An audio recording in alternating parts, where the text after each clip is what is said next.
fue el veto a la exhibición en los cines del corto documental PM, Pasado Meridiano, realizado por Sabá Cabrera Infante y Orlando Jiménez Leal en 1961.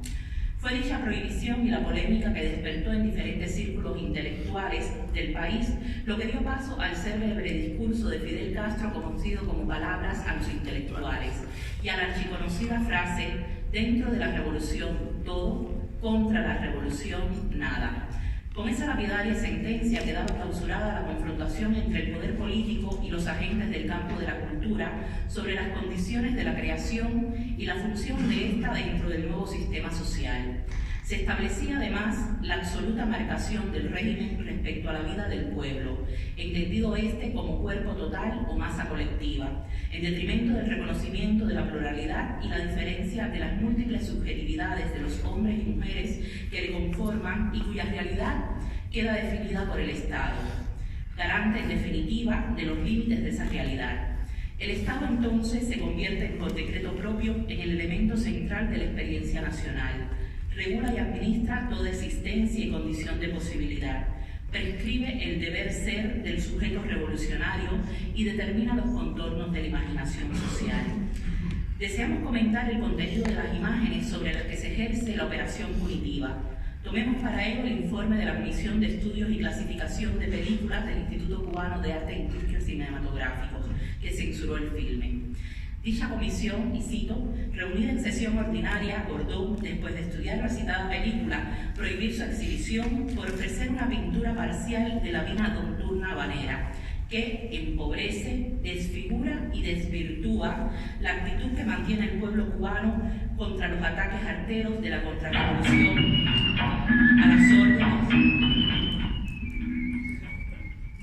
a las órdenes del imperialismo yanqui. Lo que se atrevía a mostrar PM en 1961, el mismo año en que Fidel Castro declaraba el carácter socialista de la revolución cubana y su abrazo al marxismo-leninismo de mano de la Unión Soviética, en una alianza estratégica frente a las agresiones militares y el bloqueo de Estados Unidos, era la imagen de una comunidad que, pese a los tiempos convulsos, intentaba vivir y normalizar su cotidianidad. PM registraba la fiesta popular, una deriva por la noche habanera y los clubes y bares de barrios marginales de La Habana, un ejercicio espontáneo de free cinema que documentaba la promiscuidad de los cuerpos inmersos en el baile, los cuerpos vibrantes en pleno disfrute y distensión, transgrediendo cualquier norma disciplinaria o ritual de contención formal por parte del Estado. En PM no aparecían los cuerpos uniformados de los milicianos revolucionarios, sino la vida y los afectos prodigados por esos mismos cuerpos cuando se quitan el uniforme y visten su individualidad fuera del discurso totalitario y grandilocuente de la historia con mayúsculas. Cuerpos negros que se mueven a golpe de tambor y percusión, de danzas y sonidos que resistieron a la barbarie de la colonización como signo. ¿Se puede escuchar? Sí, gracias. Cuerpos negros que se mueven a golpe de tambor y percusión, de danzas y sonidos que resistieron a la barbarie de la colonización como signo de la memoria de la diáspora africana y forma de reconstrucción de identidades etnorraciales transatlánticas en el sistema mundo moderno colonial de género, que subsistieron a la violencia colonial y a las políticas de blanqueamiento sobre las que se han edificado los relatos de la nación cubana. La censura de PM invisibiliza esos cuerpos, los silencia, deja sin voz y sin un espacio de enunciación a los descendientes de los griots, les arrebata sus tambores, sus poesías, sus cantos, sus narraciones, su lengua. Interrumpir la música y la danza, expulsar la fiesta negra de las pantallas, metaforiza la reinscripción de un tiempo de violencia epistémica en los cuerpos negros que fueron maniatados, privados de movimiento y libertad, esclavizados bajo la ideología racista de la empresa colonial.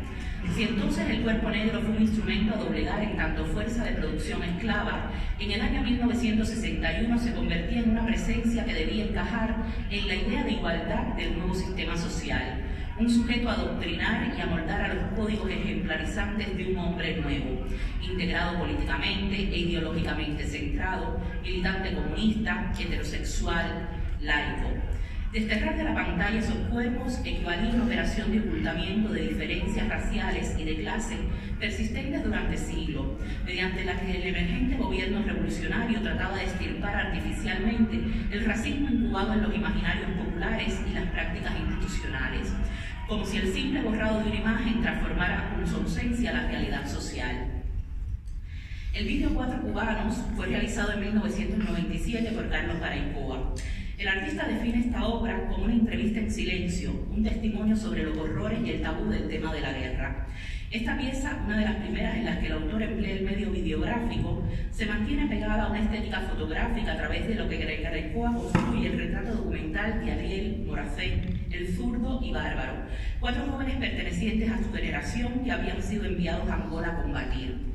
En la pantalla aparecen inmóviles 4 afrodescendientes mirando fijamente a la cámara sin poder proyectar sus voces. Mientras tanto, en el fondo se observa el paisaje de La Habana en ruinas, donde la vida cotidiana parece fluir con normalidad. Sin embargo, el primer plano de esta composición se convierte en una elegía del ostracismo. Es aquí donde la elección del vídeo en la trayectoria de un artista hasta entonces habituado al lenguaje fotográfico deviene una necesaria expansión del espacio-imagen fotográfico. Solo en el fondo de la pantalla, donde se percibe claramente la imagen en movimiento, no aquí que es un estilo evidentemente, junto al sonido ambiente, frente al hieratismo y el silencio de los sujetos retratados, permiten acentuar la violencia contenida de la escena.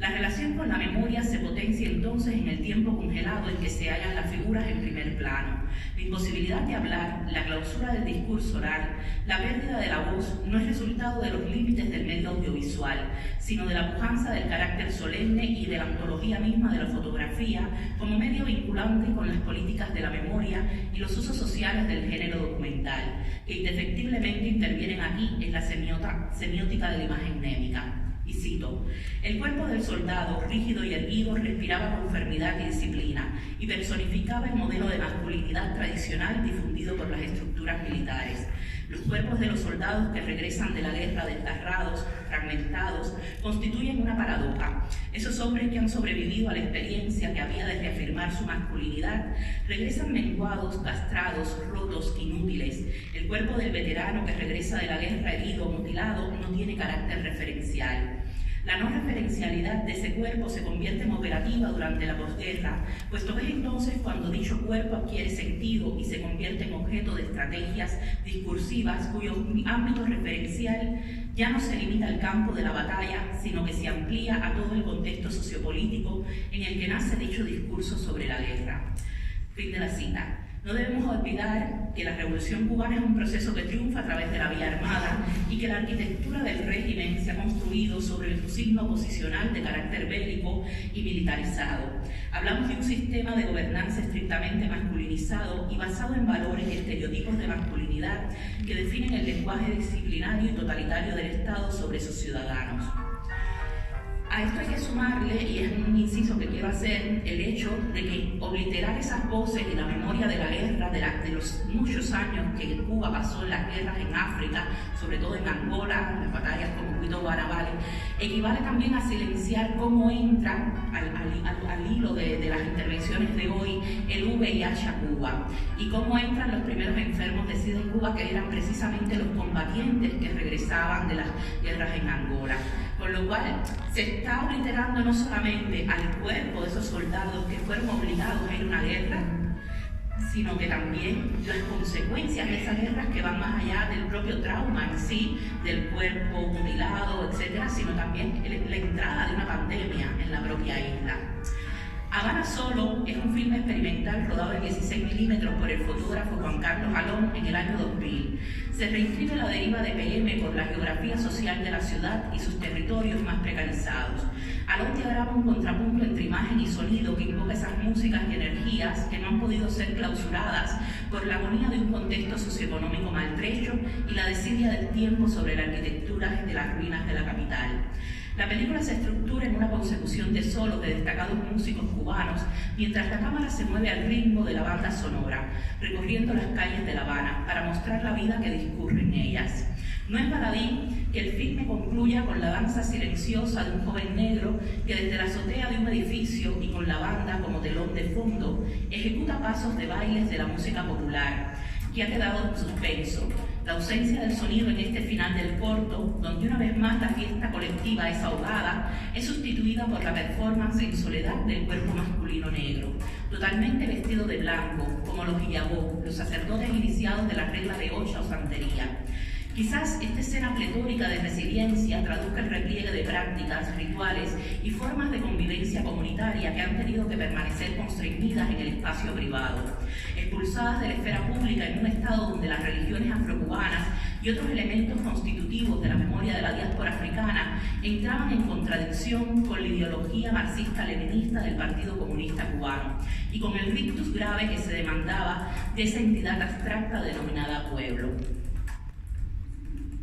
Voy a saltar esta escena final y la pongo después para hablar de esta otra obra. En la videoinstalación White Corner de Alexander Arrechea en Pellejo, un vídeo fechado en 2013 por el colectivo Los Carpinteros, los estigmas de la colonialidad eugenésica revelan los estereotipos que han descrito al cuerpo del hombre negro como una masculinidad amenazante por la normatividad heteropatriarcal blanca. En estas dos obras, la masculinidad del sujeto negro es reflejo de históricos procesos de discriminación, donde los atributos del mito viril han sido hipertrofiados. Desde la esquina en la que la mirada blanca se sitúa para enjuiciar al hombre negro, el arresto, la violencia o la valentía que el sujeto masculino blanco occidental crea la imagen del héroe por la cual el enfrentamiento en la batalla deviene signo de orgullo nacional, aquí son invertidos bajo la axiología euroblanca y criolla que criminaliza a las subjetividades afrodescendientes en un espectro de conductas marcadas por la coerción biopolítica. La pose acechante y sigilosa del propio artista autorrepresentado en el vídeo traza una peculiar genealogía de la estigmatización del sujeto afrodescendiente, objetivado en una mirada donde la idea de raza perfila el retrato de una identidad conflictiva, encarnación del miedo colonial al otro que evoluciona desde la primera figura de los cimarrones en el siglo XIX. Mientras, en Pellejo, aquellos estereotipos de virilidad que han encorsetado el cuerpo negro como objeto de deseo o temible encarnación de un depredador sexual patológico conllevan una retórica en la que cuerpo y sexo masculino son sublimados. En ese sentido, la apología de la masculinidad ha instrumentado el poder del falo como estructura normativa del machismo y la heterosexualidad dentro de la sociedad cubana, alimentando hasta el presente los imaginarios de la colonialidad que permean los discursos sexuales en relación con el cuerpo negro. En este vídeo, que bascula entre el lirismo exquisito del tratamiento fotográfico y la sobreexposición casi pornográfica de los personajes ante la cámara, el tiempo de la nación es condensado en el tiempo vital de una pareja que copula desde la adolescencia hasta la vejez. La pieza arranca con el cierre de una ventana que clausura los cuerpos jóvenes, vigorosos y deseantes del hombre y la mujer en un interior doméstico, dejándoles al margen del tiempo histórico de la nación. Y termina cuando el hombre, ya anciano y agotado, con las marcas y cicatrices de la edad en su anatomía, abandona el lecho y vuelve a abrir la ventana a través de la cual penetra el ruido de la calle. Mientras tanto, él se gira en silencio para mirar la cama que ha quedado vacía, dejándole a solas una vez más. Fuera, nada parece haber cambiado. La vida de los afrodescendientes en Cuba continúa atrapada en una inmovilidad que replica el propio tiempo congelado de una nación que aguarda entre bostezos por una transición que nunca llega y que no necesariamente va a mejorar las condiciones en las que habitan los sectores más vulnerables de la sociedad. Hago un inciso aquí para decir que nos acompaña el artista, autor de este vídeo, Rachel Carrión, a quien generosamente se ha acercado y con quien después, si tenéis preguntas o algo, también podéis compartir. ¿Qué sucede cuando ese cuerpo negro se sale de la masa, rompe el esquema de la totalidad y reivindica su diferencia? Durante el desfile del 1 de mayo de 2007, Rachel Carrión se unió a la marcha multitudinaria que cada año se organiza como demostración pública de la capacidad de la revolución de movilizar al pueblo cubano. La performance consistió en andar junto al pueblo trabajador, pero a un ritmo diferente, ralentizado, que metaforizaba a través de la sutileza de la mínima intervención el desfasaje entre colectividad e individuo, entre discurso oficial y subjetividad. Pudiéramos decir también que entre cuerpo masivo, entre masa y trabajadora e intelectual. Los movimientos exageradamente lentos del artista emulaban la propia torpeza del sistema para reciclar sus estructuras, al tiempo que tal vez metaforizaban la escasa movilidad social que los y las afrodescendientes han tenido en más de medio siglo de socialismo en Cuba. En esta acción, documentada en el vídeo Fallas de Origen, el silencio histórico del hombre negro contrasta con la euforia y los gritos del pueblo trabajador. El cuerpo que marcha solo y en silencio se enfrenta a la masa enardecida y ensordecedora que avanza bajo el paso rápido, siguiendo disciplinadamente la coreografía ensayada tantas veces como parte de la puesta en escena totalitaria. El encuentro de uno y otro en la pantalla sintetiza las fricciones en el relato nacional. El punto más dramático de la narración, que no veremos aquí por cuestiones de tiempo, lógicamente, es el momento en que la policía saca literalmente al artista del plano, expulsándole del campo visual. El fuera de campo, entonces, rearticula la operación de censura sobre la imagen de los cuerpos negros que ya veíamos en PM. Hemos mencionado hasta ahora algunos documentos y ficciones donde el cuerpo masculino negro es ubicado en los márgenes de la colectividad, de la masa, del espacio público, de la idea de nación. No obstante, permanecía inscrito en la geografía física y simbólica de la isla. A contracorriente, en Polaris, un vídeo de 2014 de Los Carpinteros, un hombre solitario atraviesa con mucho esfuerzo los Pirineos llevando a cuestas un pesado fardo. Un hombre que también porta un pasamontaña. Lejos del cálido trópico ya no se escucha el ruido de las calles de La Habana, solo el sonido hondo de la ventisca y el fatigoso peregrinaje a través de la nieve. Ese viaje, que es el del exilio de millones de cubanos que también han sido escupidos del tiempo de la nación, tal vez en la metáfora heterotópica imagina un lugar otro de libertad. La narración concluye cuando el hombre negro se sitúa su tumbadora en lo alto de la montaña.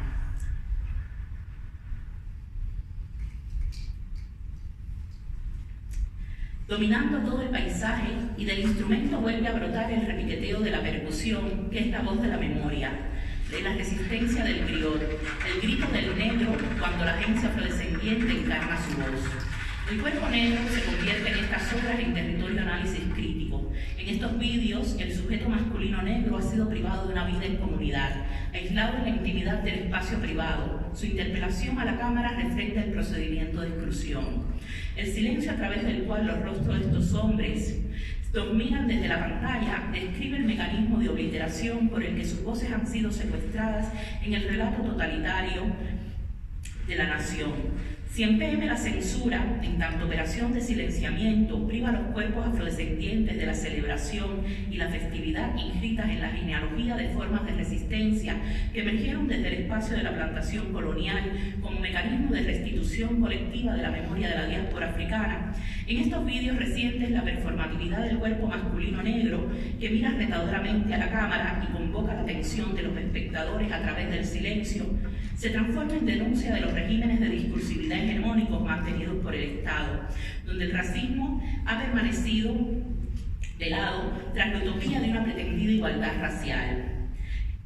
La presencia imponente y desacralizadora de ese cuerpo solitario, apartado de la masa, es una respuesta al borrado institucional. Habla por medio del cuerpo que llena el primer plano en la pantalla. El silencio en los vídeos de estos jóvenes artistas reescribe esa violencia fundacional del Estado socialista como una interpelación de los significados del acto punitivo de acallar la voz popular en esas prácticas colectivas de performatividad social, así como sus múltiples dimensiones simbólicas. ¿Acaso hay imagen más inquietante que la de ese joven que baila en una melodía que no escuchamos en el paisaje ruinoso de la ciudad? ¿Es el silencio lo que no escuchamos o somos nosotros los que no oímos el grito mudo? Muchas gracias.